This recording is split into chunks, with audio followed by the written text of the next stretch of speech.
5 വർഷം ജനദ്രോഹ നടപടികൾ തുടർന്ന സർക്കാരിനെതിരെ ഒരു സമരവും ചെയ്യാതെ ഈ 5 വർഷം നീങ്ങിപ്പോയ ഇടതുപക്ഷത്തിന് സരിഗമയും മാത്രമല്ലാതെ വേറൊന്നും ഈ ജനങ്ങൾക്ക് വേണ്ടി ചെയ്യാൻ സാധിച്ചിട്ടില്ല. അതിനെപ്പറ്റി നിങ്ങളുടെ അഭിപ്രായം എന്താണ് പറയുന്നത്?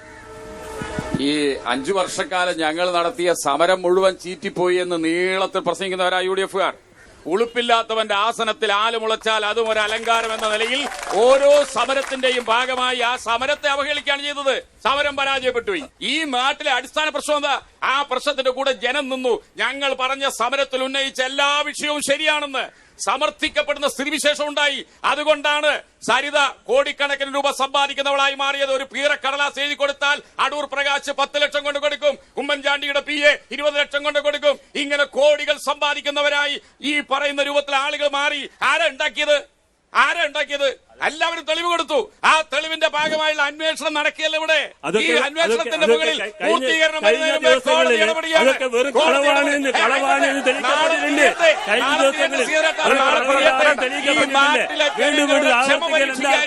ഒരു സ്ത്രീയെ ഉപയോഗിച്ചുകൊണ്ട് കേരളത്തിൽ ഉമ്മൻചാണ്ടിയുടെ ഭരണം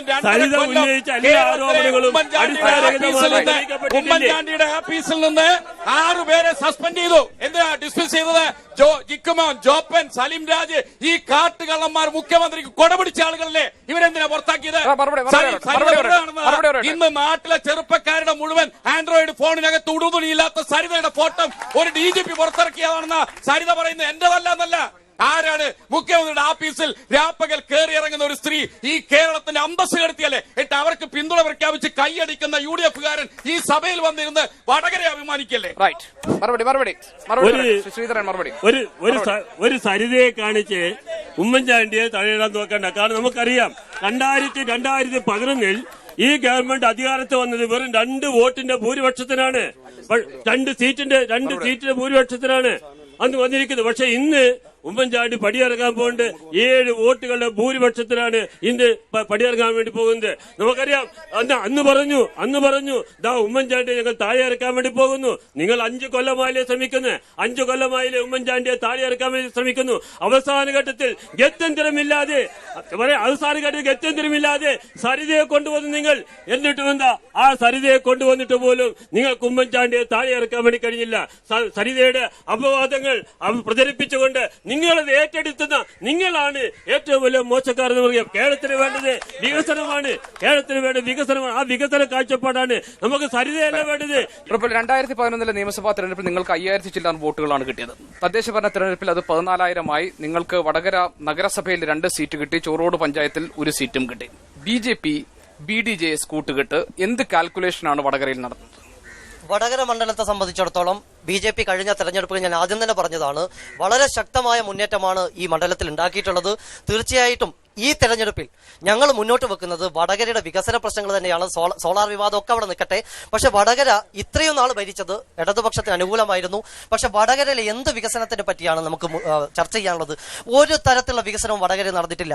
ഇന്നും ശുദ്ധജല പദ്ധതികളെ പറ്റി പറഞ്ഞു. ഇന്നും കുടിവെള്ളം കിട്ടാത്ത 1000-കണക്കിന് 10,000-കണക്കിന് ആളുകളുടെ ഈ താഴെങ്ങാടി പോലുള്ള മേഖലകളിൽ കുടിവെള്ളമില്ല. ആഴ്ചകളോളം കുടിവെള്ളമില്ലാതെ കാത്തു നിൽക്കുന്ന അവസ്ഥയാണ്. ഇവിടെ മുനിസിപ്പാലിറ്റി ഭരിക്കുന്നത് ഇടതുപക്ഷമാണ്.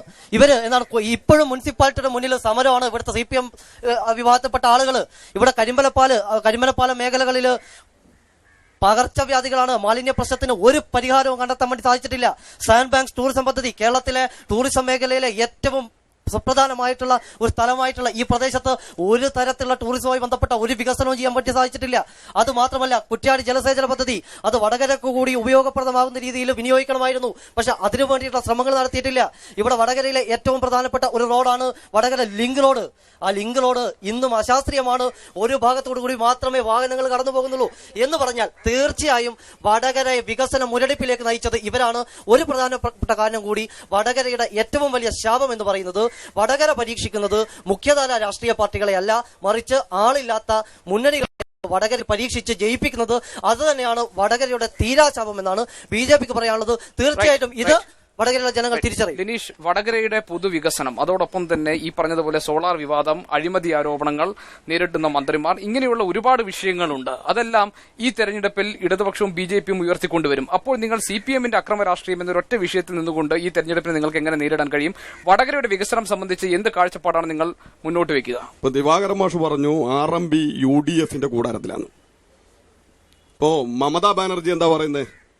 കൊൽക്കത്തയില് CPMഉം കോൺഗ്രസും ഗുസ്തിയും കേരളത്തിൽ ദോസ്തിയുമാണ്. ഞാൻ അതേ പറയുന്നുള്ളൂ. പിന്നെ ലീഗ് പിന്തുണ കൊടുത്തപ്പോൾ CPM രാജിവെച്ചു. ദിവാകരൻ മാഷെ, മലപ്പുറം ജില്ലയിലെ എടപ്പറ്റ പഞ്ചായത്തില് CPM ഭരിക്കുന്നത് 2 ലീഗ് മെമ്പർമാരുടെ പിന്തുണയിലാണ്. പിന്നെ വോട്ടിംഗ് ശതമാനം 6.8% വോട്ടുണ്ടായിരുന്നു ഇന്ത്യയിലെ ഇടതുപക്ഷത്തിന്.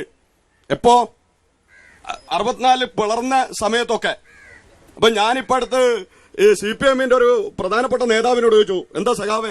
അപ്പൊ സഖാവ് എന്നോട് പറഞ്ഞത്, വോട്ട് എന്ന് പറയുന്നത് പൈസ ബാങ്ക് അക്കൗണ്ടിൽ ഇട്ടതുപോലെയല്ല. അപ്പൊ നിങ്ങൾക്ക് അതാണ് മറുപടി എങ്കിൽ RMBയുടെ വോട്ട് കുറയുന്നതും അത് അക്കൗണ്ടിൽ ഇട്ടതുപോലെ അല്ലാത്തത് കൊണ്ട് തന്നെയാണ്. പിന്നെ വികസനം, ഈ വടകരയിലെ വികസനം നമ്മൾ പറയുമ്പോൾ 36 കൊല്ലം കൊൽക്കത്ത ഭരിച്ചിട്ടുണ്ട്. 36 കൊല്ലം കൊൽക്കത്ത ഭരിച്ചിട്ട് മനുഷ്യനെ വലിക്കുന്ന വികസനമാണ് ഈ CPIM ഈ കൊൽക്കത്തയിൽ നടപ്പിലാക്കിയത്. പിന്നെ CPIM എന്ത് വികസന വടകരയിൽ നടപ്പിലാക്കുക? വടകരയിലെ മുനിസിപ്പാലിറ്റി എത്ര കൊല്ലമായിട്ട് ഭരിക്കുകയാണ്. ദിവാകരൻ മാഷ് ഇവിടെ ഈ പിന്നെ മാലിന്യ പ്രശ്നവും കുടിവെള്ള പ്രശ്നവും ഒക്കെ പറയുമ്പോ എനിക്ക് ചിരി വരിക. ആരാ ഇതിന് ഉത്തരവാദി? ആരാ ലിങ്ക് റോഡിന് ഉത്തരവാദി? ഈ കുത്തകയായിട്ട് വടകര മുനിസിപ്പാലിറ്റി ഭരിക്കുന്ന CPIM അല്ലേ ഈ വടകര മുനിസിപ്പാലിറ്റിയിലെ വികസന മുരടിപ്പിന് ഉത്തരവാദി? ലോകത്ത് തന്നെ അങ്ങനെയല്ലേ? 76 കൊല്ലം സോവിയറ്റ് റിപ്പബ്ലിക് ആയിട്ട് ഭരിച്ചിട്ട് എന്ത് വികസനം നടപ്പിലാക്കി? ഒച്ചപ്പാട് കൊണ്ട് സിനിമയുടെ ഒച്ച കേൾക്കാത്ത VCR ആണ് അവിടെ ഉണ്ടായിരുന്നത്. ആ സമയത്ത് അവിടെ KGBയുടെ ഉദ്യോഗസ്ഥന്മാര് ജപ്പാൻ VCR വെച്ച് ഹോളിവുഡ് സിനിമ കണ്ടു എന്ന് മാതൃഭൂമി പോലുള്ള വീക്കിലികൾ ഇപ്പോഴേ അതിന്റെ തകർച്ചയുടെ 25ാം വാർഷികത്തില് എഴുതുമ്പോഴും CPIM വികസനത്തെ കുറിച്ച് പറയുന്നു. ഇപ്പൊ സ്വാഭാവികമായിട്ടും ഈ പ്രഫുൽ ചന്ദ്ര പറഞ്ഞതുപോലെ വടകരയില് വികസനം ഉണ്ടാകണം. വികസനം ഉണ്ടാക്കാൻ CPIMന് പറ്റിയിട്ടില്ലെന്നാണ് ഭരണ തുടർച്ച. അതാണല്ലോ നമ്മുടെ നാട്ടിലെ ആളുകൾ പറയുന്നത്. CPIM പറയുന്ന കേരളത്തിൽ ഭരണ തുടർച്ചയില്ല. ഇന്ത്യ രാജ്യത്തെ ജനങ്ങൾ 36 കൊല്ലത്തെ ഭരണ തുടർച്ച കൊടുത്ത ബംഗാൾ സൂചിപ്പിക്കുന്നത് വികസനം കൊണ്ടുവരാൻ CPIMന് അറിയില്ല. അവസാനം വികസനം കൊണ്ടുവന്നപ്പോൾ പാവപ്പെട്ടവരായിട്ടുള്ള ഉരുളക്കിഴങ്ങ് കർഷകരുടെ നെഞ്ചിൻ കൂടിനകത്തേക്ക്, എല്ലുന്തിയ നെഞ്ചിൻ കൂടിനകത്തേക്ക് ദിവാകരൻ മാഷ് പാർട്ടി വെടിവെക്കാൻ ഉത്തരവിട്ടു. എന്നിട്ട് ഡൽഹിയിലെ AKG ഭവനിൽ പ്രകാശ് കാരാട്ട് അതിന് മാപ്പ് പറഞ്ഞു. നന്ദിഗ്രാം ഇന്ത്യയിലെ ഇടതുപക്ഷത്തിന്റെ അടിത്തറ ഒലിപ്പിച്ചില്ലേ? ദേശീയപാത നേരത്തെ ഇവിടെ സൂചിപ്പിച്ചു. ദേശീയപാത സമരവുമായി ബന്ധപ്പെട്ട്, കുടിയിറക്കവുമായി ബന്ധപ്പെട്ട് 5-8 വർഷമായി ജനങ്ങൾ സമരത്തിലാണ്. അതിന് വ്യക്തമായ രൂപം ഇന്ന് വരെ ഉണ്ടാക്കാൻ ഇവിടുത്തെ രാഷ്ട്രീയ പാർട്ടികളുടെ പ്രതിനിധികളിൽ പറയത്തക്ക ഒന്നും ഉണ്ടാക്കിയിട്ടില്ല. നമ്മുടെ ഇവിടെ തന്നെ അഴിയൂര് മുതൽ വടകര വരെ 1997 ഭൂമി ഏറ്റെടുത്തതാണ്. 4 വരി പാതയ്ക്ക് വേണ്ടി 30 മീറ്റർ. ഇന്ന് വരെ പാത ഉണ്ടാക്കിയിട്ടില്ല. അത് കാസർഗോഡ് എടുത്തിട്ടില്ല, കണ്ണൂർ എടുത്തിട്ടില്ല, മലപ്പുറത്ത് എടുത്തിട്ടില്ല, മറ്റെവിടെയും എടുത്തിട്ടില്ല. എന്നിട്ട് ഇവിടെ മാത്രം ഒരു വികസനം അഴിയൂര് മുതൽ വടകര വരെ. അത് ഇന്നും ആ സ്ഥലം വെറുതെ കാട് പിടിച്ച് കിടക്കുകയാണ്. തൊഴിലുറപ്പ് പദ്ധതിക്കാരെ കൊണ്ട് ഇടയ്ക്കിടയ്ക്ക് കാട് വെട്ടിക്കുകയാണ് കൂലി കൊടുത്തിട്ട്. അതാണ് സ്ഥിതി. ദേശീയപാത വികസനം വേണമെന്ന് തന്നെയാണ് അഭിപ്രായം. പക്ഷെ അത് 45 മീറ്റർ എന്നുള്ളത് 30 മീറ്ററിലാക്കി ദേശീയപാത വികസിപ്പിക്കേണ്ടതാണ്. ഇവിടെ കുടിയൊഴിപ്പിക്കുന്നതിനെ സംബന്ധിച്ചോളം ഈ പാതയുടെ അരികിൽ കിടക്കുന്ന നിരവധി ആളുകൾ ആ കുടിയൊഴിപ്പിക്കുന്നവർക്ക് വേണ്ടി പ്രത്യേകമായ പാക്കേജ് ഗവൺമെന്റ് പ്രഖ്യാപിക്കേണ്ടതാണ്. ആ പാക്കേജ് പ്രഖ്യാപിച്ചതിന് ശേഷം മാത്രം ഇവിടെ വികസനം കൊണ്ടുവരേണ്ടതാണ്. ഇപ്പോൾ പോലും വ്യക്തമായ പാക്കേജ് ഇല്ല. കുടിയൊഴിപ്പിക്കപ്പെടുന്നത് നമുക്കറിയാം. 1 സെന്റും 2 സെന്റും 3 സെന്റുമുള്ള ആളുകൾ, അതുപോലെ തന്നെ ആയിരക്കണക്കിന് രൂപ കൊടുത്തുകൊണ്ട് കച്ചവടം നടത്തുന്ന ആളുകൾ, ഇവരെയൊക്കെ ഒഴിപ്പിക്കപ്പെടുമ്പോൾ അവിടെ കുടുംബമാണ് നഷ്ടപ്പെടാൻ വേണ്ടി പോകുന്നത്.